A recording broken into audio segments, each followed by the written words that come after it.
আমরা দেখতে আসলাম যে এখানে মার্কেটের বেচা কেনার অবস্থা কী এবং নিরাপত্তার পরিবেশ কেমন।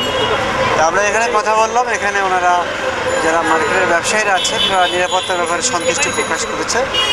আর আমাদের এই শহরে কিছুটা আপনার যানজট আছে এই ঈদকে কেনাকাটাকে কেন্দ্র করে, সেটা দেখার জন্য মেনলি আসা।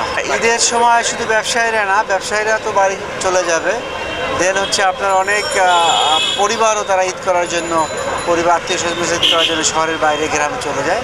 তাই সেই বাইরে যাওয়াকে কেন্দ্র করে আমরা নিরাপত্তা পরিকল্পনা সাজিয়েছি এবং আমাদের প্রত্যেকটা বাড়ি এবং এই দোকানপাট মার্কেট এলাকা আমাদের নিরাপত্তাটা থাকবে।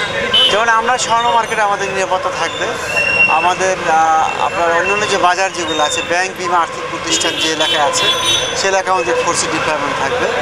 আবাসিক এলাকায় আমাদের পিকেট পার্টি থাকবে, মোবাইল পার্টি থাকবে, যেগুলো কোনো বাড়ি যেসব আনঅ্যাটেন্ডেড থাকবে সেগুলোর দিকে আপনার বেশি নজরদারি রাখার জন্য। লোকজন আপনার ঈদ কেনাকাটার জন্য লোকজন বেরিয়েছে এবং প্রচুর গাড়ি ঘোড়ার লোকজন বেরোলে তো আপনার গাড়ি ঘোড়ার মুভমেন্ট বেশি হয়, এই জন্য আপনার যানজট বৃদ্ধি পেয়েছে। আমরা সিএনজি স্ট্যান্ড ইতিমধ্যে 22টা স্ট্যান্ড আমরা উচ্ছেদ করে দিয়েছি এবং পর্যায়ক্রমে আরও যেসব অবৈধ স্ট্যান্ড আছে এগুলো উচ্ছেদ করবে।